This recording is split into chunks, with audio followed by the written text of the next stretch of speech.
been made by my three co-panelists. In particular, I think I really want to emphasise. I really just want to emphasise what Ed was saying about the importance of how we have these conversations out there in the community. I'm conscious that, and I want to emphasise something point that Ed made. This is, and we'll return to this point in the unions panel as well. This is a very white collar audience. I'm as white collar as they get. I don't know.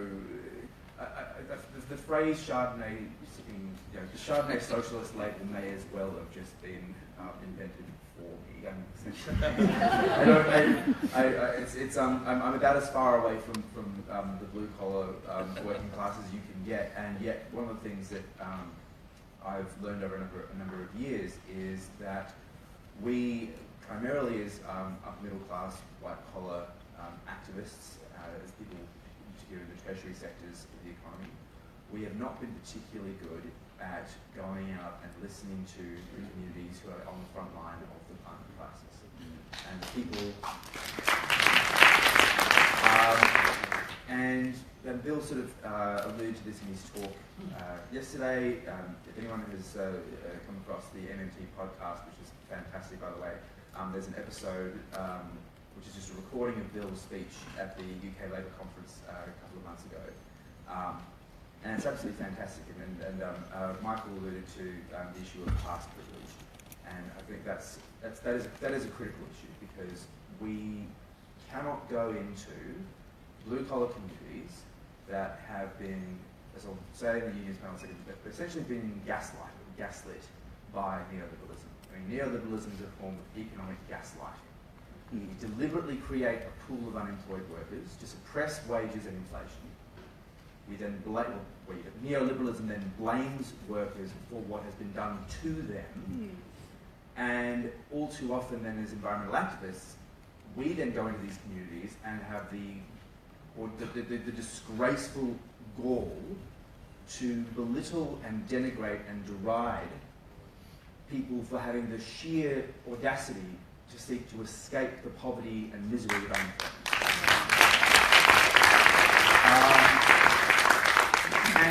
And then we wonder why they voted against us. I mean, look, I'm personally am on board with the aims of say, Stop Adani, and I don't want to offend anyone here in what I'm about to say, and I'm not saying it again to be confrontational. I do wish the message had been Start the Green New Deal rather than Stop Adani. And I say that as someone who doesn't want the Adani coal mine built. But I would have much preferred it if we had had a convoy going into regional Queensland, into Rockhampton, saying, listen, what's been done to you is an atrocity. In fact, we know there was a paper that came out of the Australian and New Zealand Journal of Psychiatry from 2015 that said unemployed men are 4.6 times more likely to take their own lives than employed men. You know, what's been done to working people in Australia in the neoliberal era is criminal. And to the vital to get to the core of the political economy of the Green New Deal, we have a twin crisis here: the climate crisis and the employment crisis, and both are killing workers. Both of them are killing workers. And to construct any environmental narrative or environmental agenda that lectures at workers rather than listening to workers and letting them drive and lead their own, essentially, at the risk of being a bit wanky, but to lead their own emancipation from this crisis. The idea that, and we saw a lot of it after the election. We got people talking about Quexit. Fuck that, sorry. The narrative that blue-collar workers in regional Queensland don't know what's good for them, and they have to be told what's good for them by us.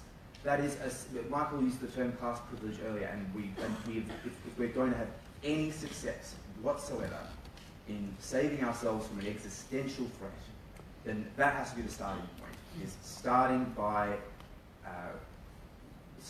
essentially being aware of and questioning our own assumptions in class privilege. The working class knows what's in their interests.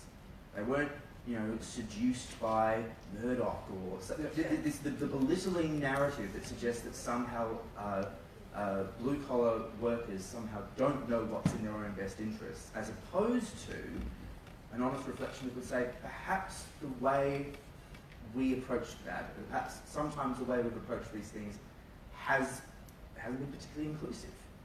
Or perhaps, as Bill Mitchell says in his talk to the UK Labour Party, and he mentioned, he alluded to it yesterday, what are the optics of upper middle class, white-collar cosmopolitan people like myself? I mean, as I said, I alluded to earlier, the entire Chardonnay industry in this country is propped up by me.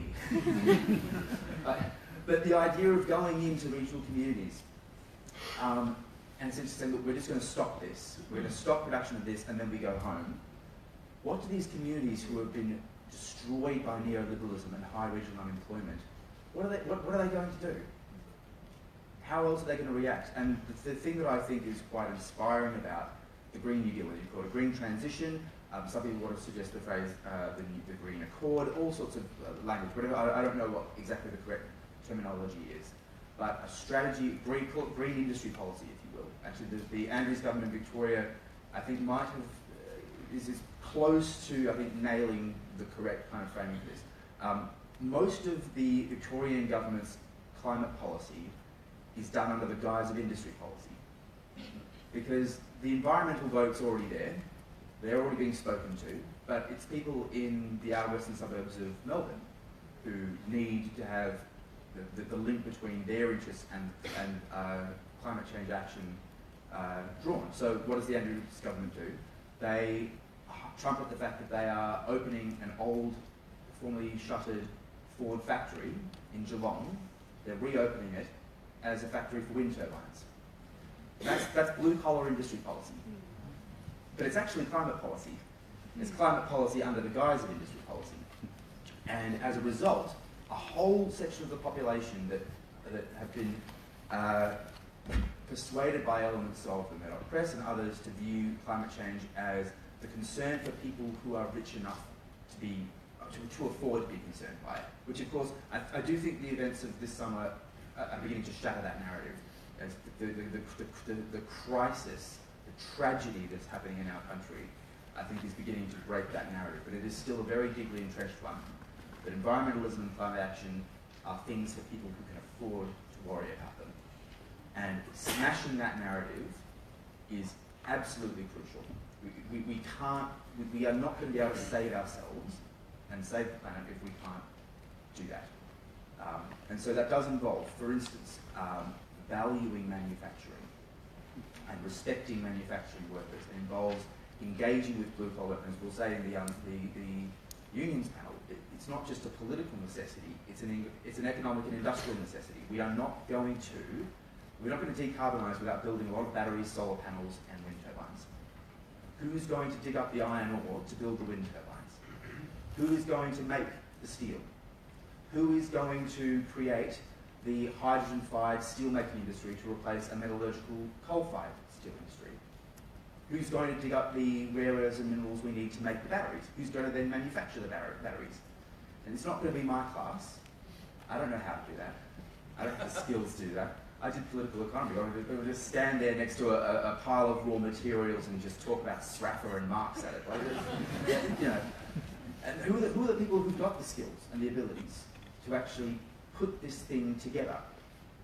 It's the people who for far too long have been spoken at, lectured at, denigrated for taking jobs in extractive industries just because that is what neoliberalism has forced them to do. Because neoliberalism has deliberately ensured that there are fewer jobs than there are workers who need them. Because that's as Bill brilliantly says, that's essentially our counterinflationary policy. Is deliberate poverty and unemployment, which is overwhelmingly concentrated in the outer suburbs of the regions.